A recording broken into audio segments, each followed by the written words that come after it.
योग में बाबा के प्यार में मगन होना आता है। माताओं को, बहनों के पास प्यार ज़्यादा होता है भाइयों से। अब परमात्मा प्यार, उसमें मग्न स्थिति, तो आज इस पे ही सभी विचार करेंगे कि जिसे हम बिना जाने बहुत प्यार करते थे, सोचते थे वो एक बार मिल जाए, एक बार उसे देख लें बस। अब जब वो हमारे सम्मुख है, उससे अपने प्यार को कैसे बढ़ाएं? कौन बढ़ा सकते हैं? अब चिंतन शुरू करो। कौन बढ़ा सकते हैं इस प्यार को? बोलो। नहीं। किसका ये प्यार बहुत बढ़ता है? परमात्मा प्यार में मग्न कौन हो सकते हैं?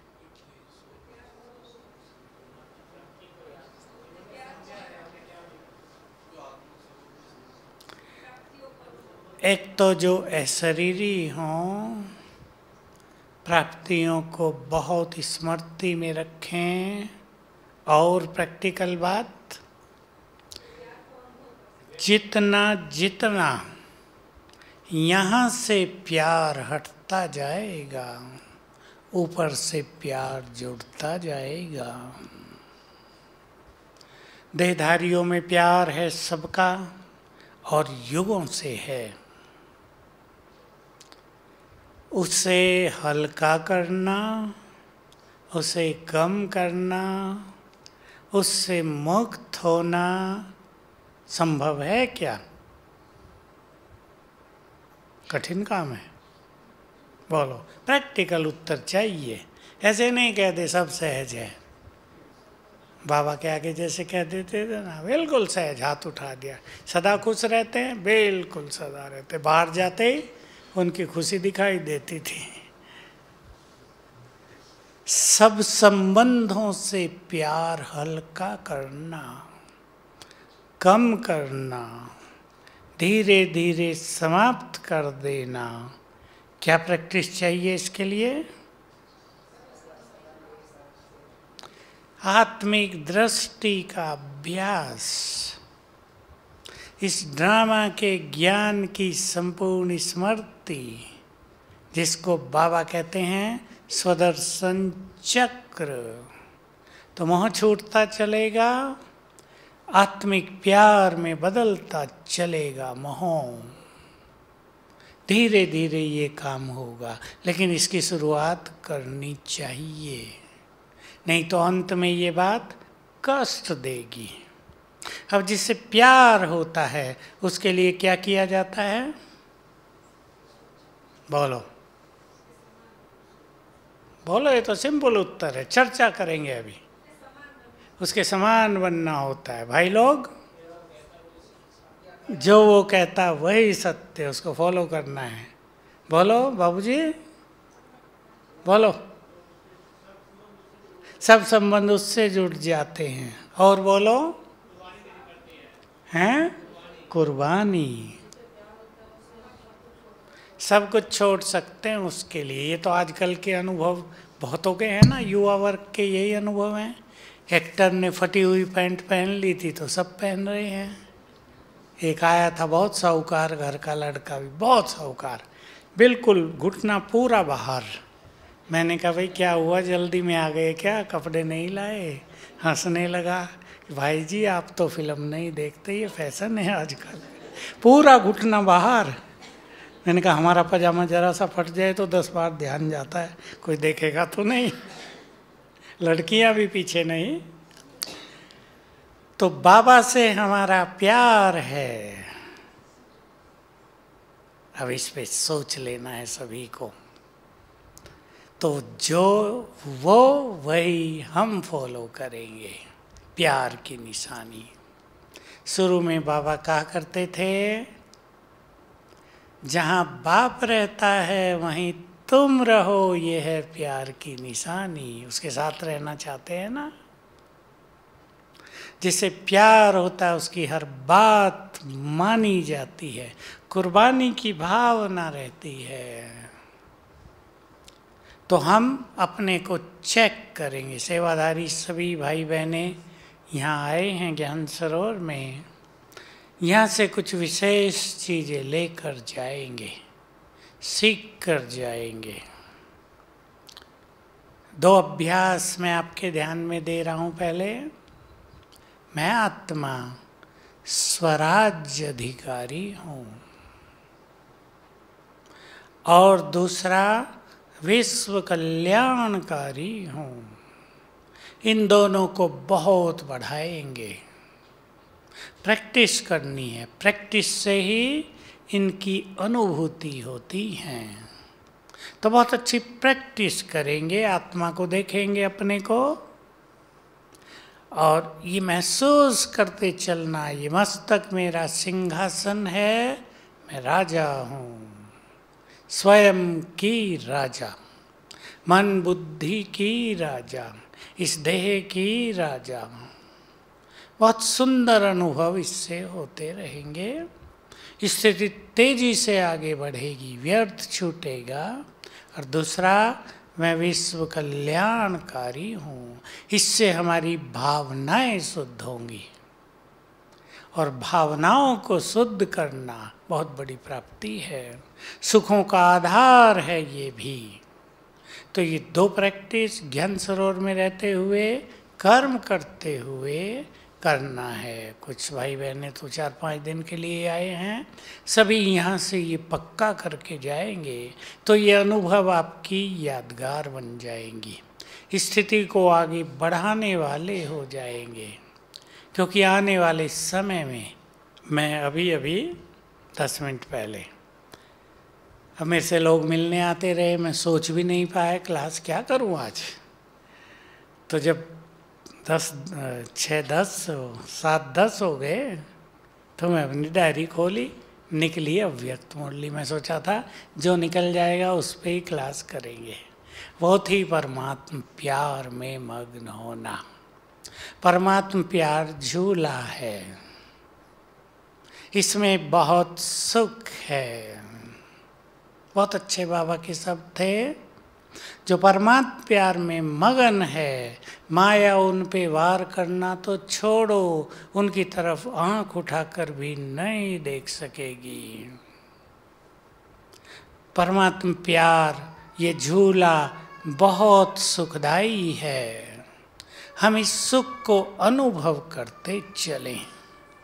तो परमात्म प्यार हमको बहुत बढ़ाना है, और इस प्यार में बहुत कुछ प्राप्त करना है। पहले ही सुना देता हूँ, बाबा ने कहा, सवेरे ये परमात्म प्यार जगाता है। सवेरे बाबा अपने पास बुलाता है रूरिहान करने के लिए, माजून खिलाता है, शक्ति भरता है, सुनता है, हमारी बात सुनता है, वो वरदान देता है। तो ये परमात्म प्यार है हमारा। हमारा उनसे बहुत प्यार है, उनका हमसे बहुत प्यार है। बाबा साकार में भी ये प्रश्न पूछा करते थे, आज मैं भी पूछ लेता हूँ, हमारा बाबा से ज़्यादा प्यार या उसका हमसे? सबका ये एक ही उत्तर होता था तब भी। माँ बाप बच्चों को ज़्यादा प्यार करते हैं, बच्चों का प्यार तो बढ़ता रहता है, माँ बाप का प्यार बढ़ता नहीं। 10 बच्चे भी हो ना, सबके लिए रहता है। एक परिवार मुझे अभी ऐसा भी देखने को मिला, जिसकी बाबा कहानी सुनाते हैं ठीक वैसा ही, कि 7 भाई थे, सब एक साथ रहते थे, उठ के गीता पढ़ते थे, एक जगह भोजन बनता था। मैं भी कोल्हापुर में गया था, 8 भाई, वो भी सिंधी, सब एक साथ रहते हैं, फैक्ट्रियां हैं, काम धाम एक साथ है सबका।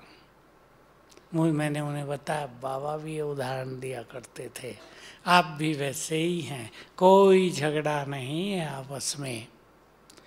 तो ये प्यार बहुत बड़ी चीज़ है ना। कलयुग के अंत में आते आते इस प्यार में क्या समा गया? स्वार्थ और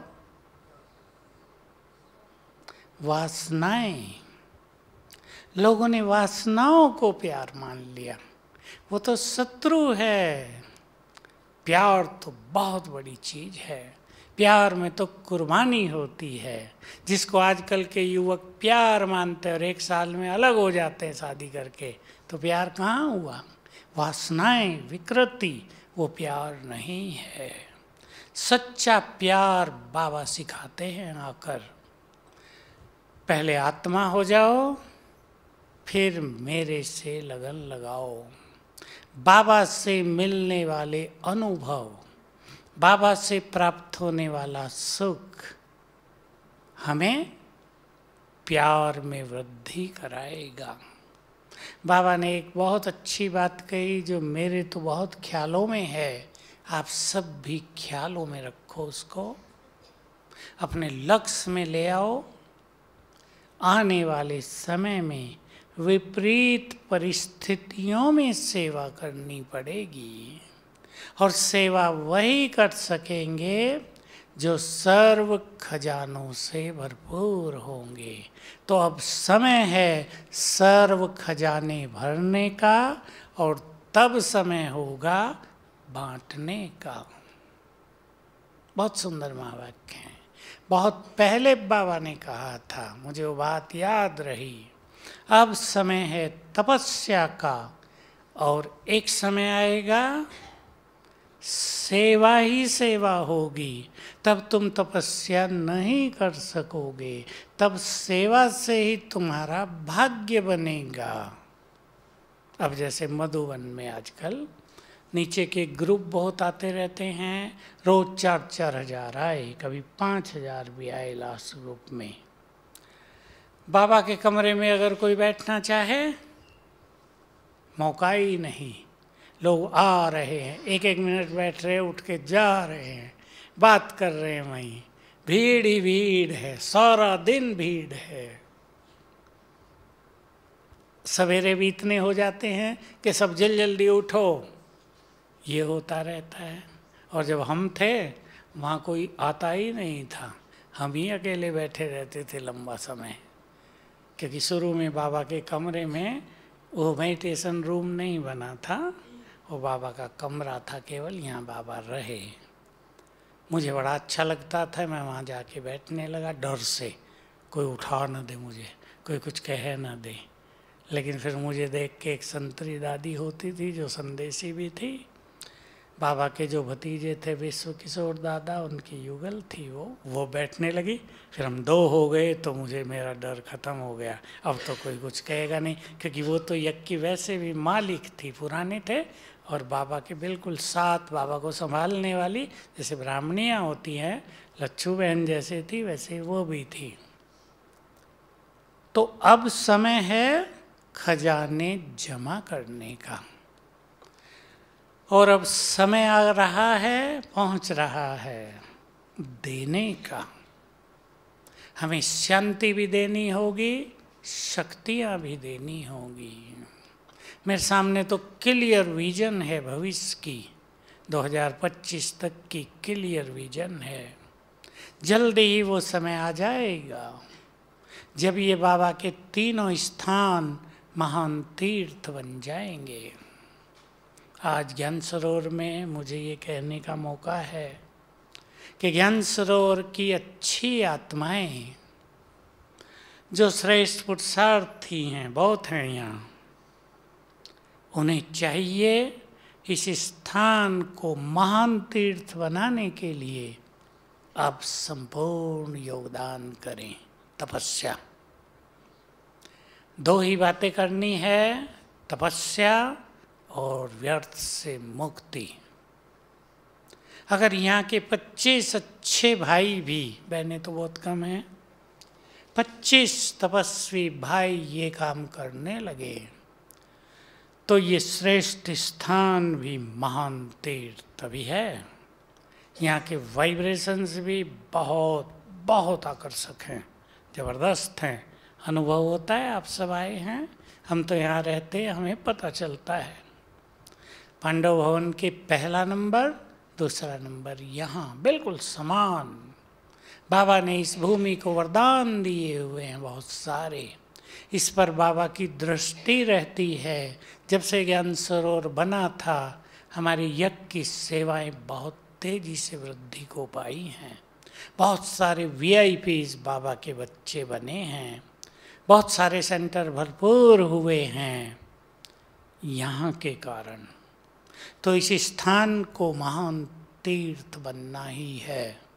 जो इसमें योगदान करेंगे, अब ध्यान से सुन लें, जो अच्छे तपस्वी हैं, मैंपन के त्यागी हैं, जिन्होंने अपने जीवन को दिव्यता से भरा है, जो इस स्थान को महान तीर्थ बनाने में अब कड़ी मेहनत करेंगे, वही आत्माएं महान तीर्थ बनते ही इम्पोर्टेंट पार्ट प्ले करेंगी।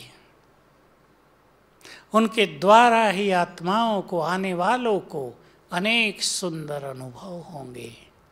आने वाले इन्हें अपने इष्ट देव देवी पूर्वज स्वीकार कर लेंगे। तो बहुत अच्छा अभ्यास करना है सभी को। कई नए भाई भी बहुत अच्छे योगी हैं, तपस्वी हैं, पवित्र आत्माएं हैं। सभी किसी को न देखकर, किसी की व्यर्थ बातें न सुनते हुए, क्योंकि सुनने को बहुत आती है ना। कोई कहेगा चले हैं योगी बनने, कल का तो आया छोकरा है, बनेगा योगी, अभी तो दुनिया देखी ही नहीं। ये सब नहीं। कौन क्या कहता है उन्हीं के पास रहने दो, उनके शब्द। हमारे कानों में गूंजने चाहिए बाबा के शब्द। तो सभी अब ये कड़ी मेहनत करेंगे। बाबा से हमारा प्यार है, तो पहला प्यार किससे होगा? पहला बोलो। नहीं, बाबा से प्यार तो पढ़ाई से प्यार। अर्जुन भाई दूसरा, यज्ञ से प्यार, बहुत इम्पोर्टेंट चीज। तीसरा, अब माताएं बहनें बताएंगी, तीसरा परिवार से प्यार। चौथा भी कुछ हैं? सेवाओं से, वो यज्ञ हो गया।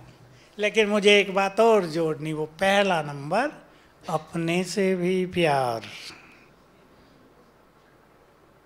हम भी बहुत अच्छे हैं, जिनको भगवान ने स्वीकार कर लिया अपनी सेवाओं के लिए, जिन्होंने अपना जीवन कुर्बान कर दिया उसकी सेवाओं के लिए, उसकी दृष्टि उन आत्माओं पर सदा ही रहती है। अपने से प्यार और अपने पुरुषार्थ से प्यार, अपनी श्रेष्ठ स्थिति से प्यार, अपने सर्व खजानों से प्यार।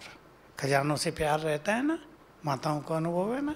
ज्वेलरी जो अच्छी है, कैसे संभाल के पहुँच धो के फिर बंद करके रख देते हैं, केवल देखते हैं। पहनने का तो आजकल ज़माना नहीं है, पहनेंगे तो चोर लग जाएंगे, तो साफ सूफ करके फिर रख देते। वाह, इतना अच्छा माल है।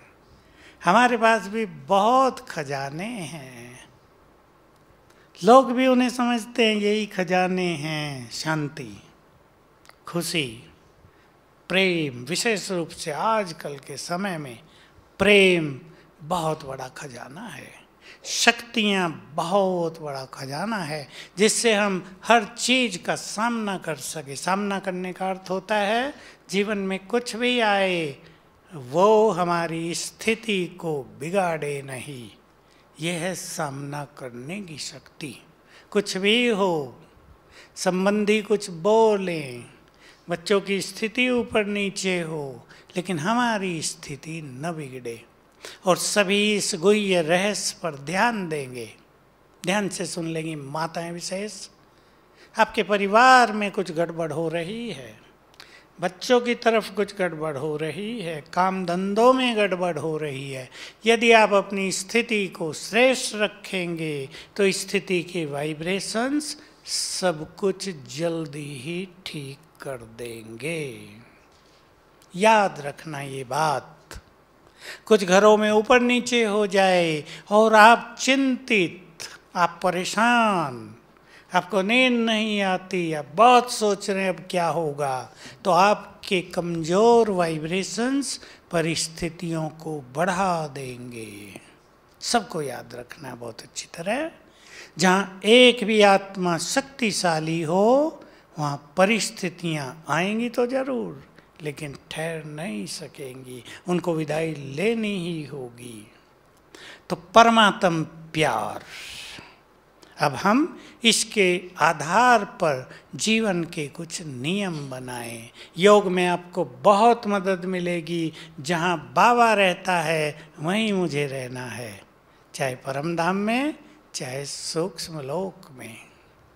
उसकी मुरली जो ज्ञान का भंडार हमें देती है, जो रोज अमृत पान कराती है, जो मुर्दों में जान डालती है, उसको उतने ही प्यार से ग्रहण करना, केवल सुनना नहीं। कई लोग सोचते हैं पढ़ ली बस बहुत हो गया, पढ़ तो ली, 2 बार पढ़ ली, उससे काम नहीं चलेगा।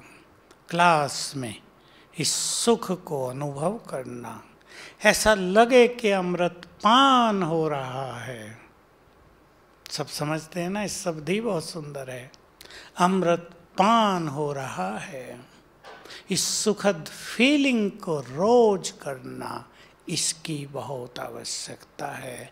मुरली से प्यार का ये अर्थ नहीं कि मुरली को लेके जेब में रख लिया, उसे बार बार देखते रहे, ये प्यार है, चूमते रहे उसे।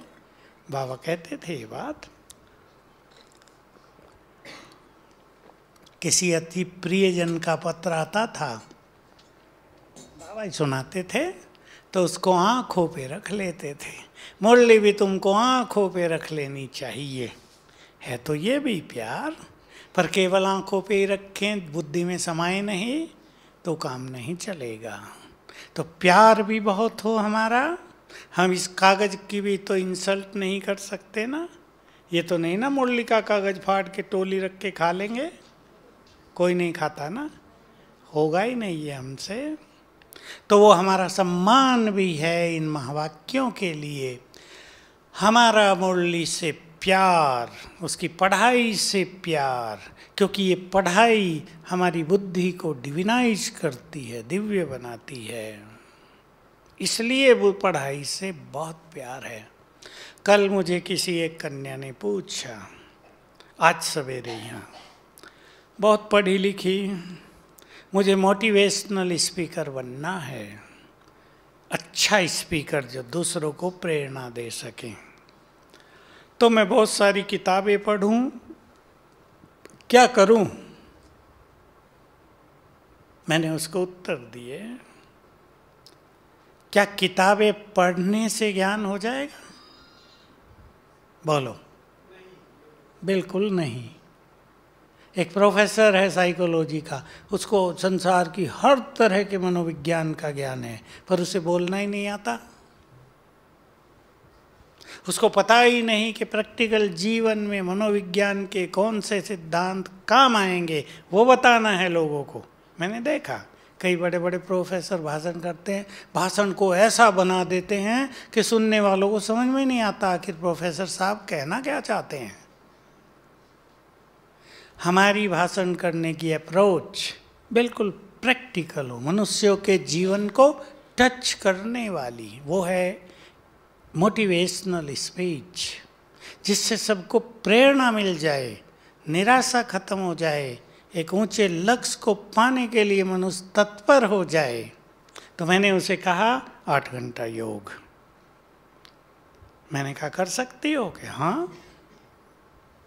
पूछा कर्म करते ही करना है बैठ के? मैंने कहा नहीं, बैठो 1-1.5 घंटा 2 घंटा, बाकी कर्म में करना। मैं करूँगी। और बाबा की मुरलियों की गहन स्टडी, अव्यक्त मुरलियों की, साकार रोज सुनो, एक अव्यक्त मुरली रोज पढ़ो, उसमें बहुत गुह्यताएं हैं। और क्या होगा इन सब से? बुद्धि बहुत स्वच्छ होगी। बुद्धि स्वच्छ होने से बुद्धि में जो विजडम भरा हुआ है, विवेक, वो जागृत हो जाएगा। आपको कुछ ज़्यादा पढ़ने की जरूरत नहीं पड़ेगी।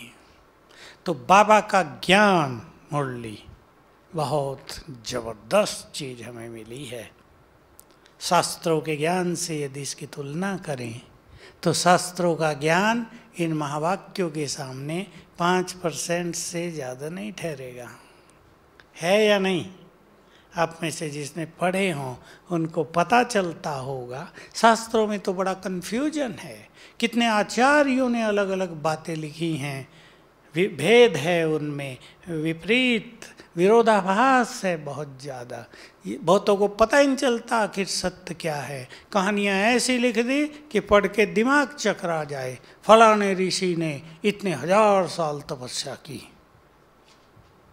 यहाँ 100 साल जीना भी मुश्किल हो रहा है। लाखों साल, किसी किसी के लिए तो लिख दिया अरब साल तक तपस्या की। मैं सोचा तब अरब शब्द का अर्थ कुछ और होता होगा, जैसे अरबी भाषा है ना। अब कोई अरबी भाषा को अरब से जोड़ने लगे तो काम बिगड़ जाएगा ना। शब्दों के अर्थ भिन्न भिन्न समय पर बदलते रहते हैं। अलग अलग लैंग्वेज में उसी शब्द के अर्थ अलग अलग होते हैं। महाराष्ट्र वाले बैठे हैं ना, आप लोग नमक को क्या कहते हैं? मीठ। सुना क्या कहते हैं? मीठ। मीठ नहीं। अभी किसी लिखने वाले से ठे की जगह टे लिखा जाए प्रिंटिंग में, मीठ, कहेंगे महाराष्ट्री बहुत मीठ खाते हैं बेचारे नमक। गुजराती में उसे कहते हैं मीठू। अब कोई कहेगा मीठू तो मीठा होता है, चीनी शक्कर ये। तो अलग अलग लैंग्वेज में एक ही चीज़ के अलग अलग भाव, अलग अलग अर्थ, इसलिए शास्त्रों में गड़बड़ बहुत हो गई। बहुत सारे आचार्य साउथ के थे। अब साउथ की भाषाएं अलग हैं, संस्कृत में लिखा इसलिए उन्होंने, संस्कृत के भाव बदलते रहते हैं। अगर बिंदी भी प्रिंटिंग से मिस हो गई तो भाव बदल जाएगा।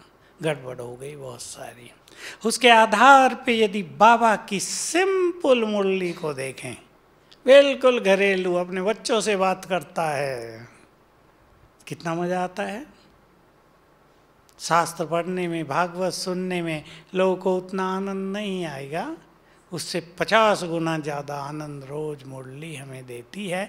इससे प्यार और इसकी उसी तरह की अनुभूति। अब मैं आपका ध्यान दिलाऊं, बाबा ने कहा बाबा से प्यार है तो परिवार से भी प्यार होना चाहिए। ये थोड़ी कठिन बात है। होना तो चाहिए पर होता नहीं है। दूर वालों से तो ज़्यादा होता है, समीप वालों से बोलो थोड़ी गड़बड़ रहती है। इस प्यार को अगर हमें बढ़ाना है, एक ही संकल्प बहुत है। बोलो कौन सा? भाई बताएंगे। अमित, मेजर साहब? नहीं, परिवार से प्यार।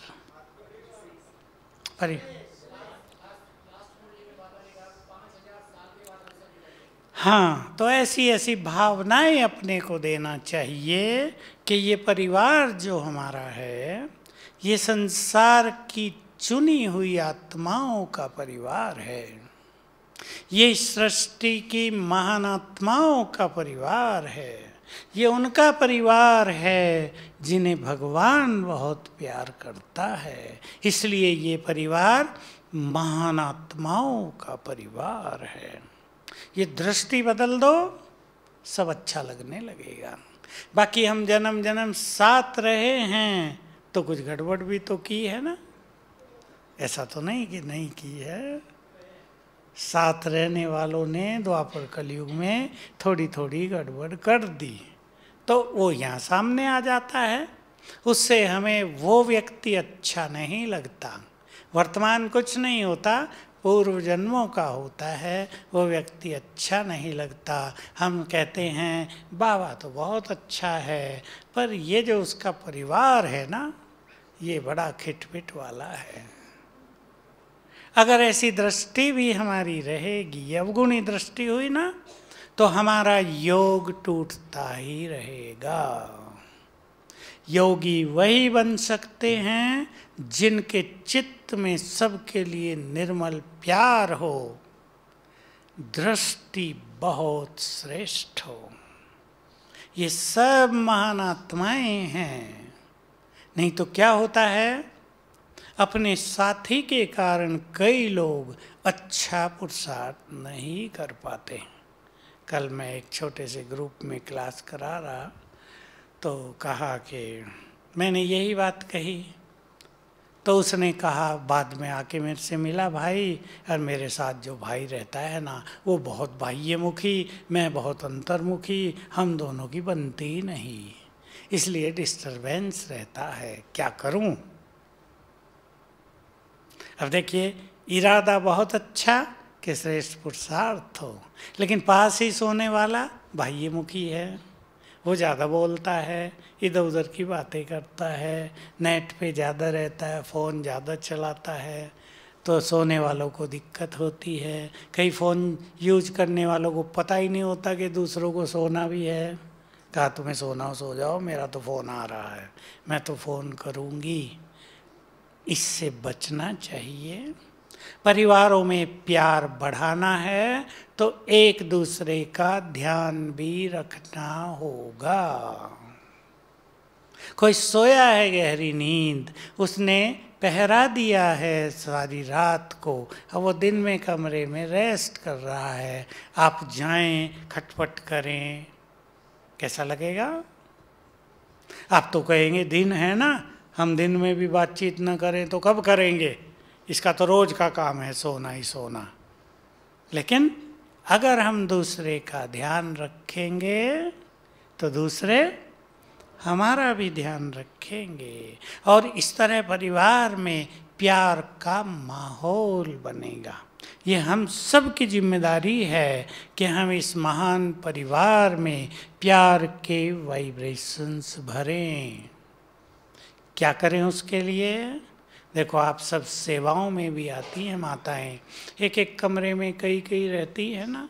अब एक एक को एक एक कमरा तो नहीं मिलेगा, हो सकता आप अपने घरों में बहुत खुली स्वतंत्रता से अलग अलग कमरे में, एक एक माता को दो दो कमरे भी हों, रहती हों। अब यहाँ आप एक एक में 5-5, 8-8 रहती हैं। कोई कैसी होगी, कोई कैसी होगी, माताएं खुश रहती हैं या सोचती हैं कैसे लोग आ गए यहाँ सेवा करने? बोलो, माताओं का क्या हाल है? होता तो होगा संकल्प, कैसे कैसे आ गए। नहाने में भी 1 घंटा लगाते हैं, बाथरूम खाली नहीं करते हैं। सबको ध्यान रखना है एक दूसरे का। मुझे याद है बहुत साल पहले दादी प्रकाश मणि, पांडव भवन था केवल, टीचर्स का एक ग्रुप आया शिविर के लिए, तब 200-250 ही आते थे। लेक्चरर थी, मैं दादी के पास बाहर ही खड़ा था आंगन में, 5-6 लेक्चरर आ गई, दादी से बात करने लगी, उन्हें पता लगा यही चीफ है। दादी ने प्यार से उनको कहा, भाई आप लोग अपने घर में तो अलग अलग रहते हैं, यहाँ तो हमने आपको 4-4, 5-5, एक कमरे में रख दिया है, आपको दिक्कत होती होगी। तो देखो बुद्धिमान बहनों का उत्तर, उन्होंने दादी को कहा, नहीं दादी, हम तो अलग अलग बिखरे हुए थे, आपने हम सबको मिला के एक कर दिया। सुंदर उत्तर है ना? मुझे बड़ा अच्छा लगा। भाई जो पढ़े लिखी बहनें हैं, देखो किस तरह सोचती हैं। तो हम सब एक दूसरे के साथ रहना सीखें, एडजस्टमेंट हो, कुछ हम अपने को चेंज करें, कुछ दूसरे को सिखा दें, न गुस्सा हो न कुछ व्यर्थ की बातें हों, पुरुषार्थ अच्छा चले तो सब कुछ अच्छा होने लगेगा। इस परिवार में पुनः प्यार के वाइब्रेशंस क्रिएट करना हम सब की जिम्मेदारी है। जैसे कई लोग कहते हैं कि आजकल नई कन्याएं, पढ़ी लिखी कन्याएं समर्पित नहीं होती, बहुत इनको कलयुग का आकर्षण है। मैं कहता हूँ नहीं, तुम अपना आकर्षण बढ़ाओ। हजारों कन्याएं आ जाएंगी आपके पास। बस आगे नहीं कहूँगा ज़्यादा क्योंकि हमारी प्राइवेट बात है। तो हमें अपने इस दैवी महान महान आत्माओं के परिवार में जो थोड़ी बहुत प्यार की कमी है, थोड़ी बहुत ही है, बहुत तो है, उसको बढ़ाना है, एक दूसरे को सम्मान देना। कोई गरीब भी हमारे पास आया है ना, लेकिन कई गरीब बहुत महान होते हैं। उनके पास पैसा ही तो नहीं है, वो वन ठन के ही तो नहीं रहते, पर बहुत त्याग उनके पास होता है। बाबा के लिए बहुत प्यार की भावना रहती है, उसके यज्ञ के लिए मर मिटने की इच्छा होती है। उनको हम सम्मान दें, रिजेक्ट न करें। संगठन में ये बहुत ज़रूरी है कि हम किसी को भी रिजेक्ट न करें। बाबा उदाहरण दिया करते थे, जब हमारा परिवार छोटा था और बाबा हमसे बहुत मिलते थे मधुबन में पर्सनली, कहते थे ये तुम्हारा किला है, एक भी ईंट कमज़ोर न हो। एक ईंट कमज़ोर होगी किले की, दुश्मन पता कर लेगा, उसी को निकालेगा पहले और सारे किले को नष्ट कर डालेगा। एक कमज़ोर ईंट पूरे किले को कमज़ोर कर सकती है। तो हम अपने संगठनों में इस बात का ध्यान दें कि हम किसी को भी रिजेक्ट नहीं करेंगे। पसंद है, समझते हैं ना, रिजेक्ट करना। सभी आने वाले हमारी पसंद के तो नहीं होंगे ना। तो जैसे बाबा ने किया था, हर एक के टैलेंट को यूज कर लिया, हर एक में जो खूबियां हैं उसको यूज कर लिया, तो हमारा संगठन पावरफुल हो गया। मैं आपको उदाहरण दे दूं, आप तो नहीं जानते, एक अर्जुन भाई रहते थे बाबा के यज्ञ में। शुरू से बुद्धि उनको बहुत कम थी। शुरू में ही उनके परिवार वाले बाबा को दे गए थे कि बाबा इसका खर्च भी हम देंगे, आप इसे संभाल लो, अपने पास रख लो। बाबा ने रख लिया। उसको बुद्धि नहीं, वो कुछ सीख नहीं सकता। बाबा ने चैलेंज किया हुआ था, कोई अगर इसको 100 तक की गिनती सिखा दे तो बाबा चांदी का गिलास देंगे उसे इनाम। उन दिनों चांदी के गिलास का महत्व था। कोई नहीं सिखा पाया। 20 के बाद जाते वो 21 के बाद 24 करता था, फिर 28 करता था, उसके आगे आता नहीं था। मेरे को दे दिया फिर उसको दादी ने सेवा में कि इसको तुम संभालो। बाबा ने क्या किया था, उसको पुलिस की ड्रेस पहना दी, टोपी, उसको सलूट मारना सिखा दिया, और बस बाबा बाहर निकले, वो बाकायदे सलूट मारे, गेट पर बैठा दिया। आने वाले लोग देखते थे कोई पुलिसमैन इनका पहरा दे रहा है, यूज कर लिया उसको।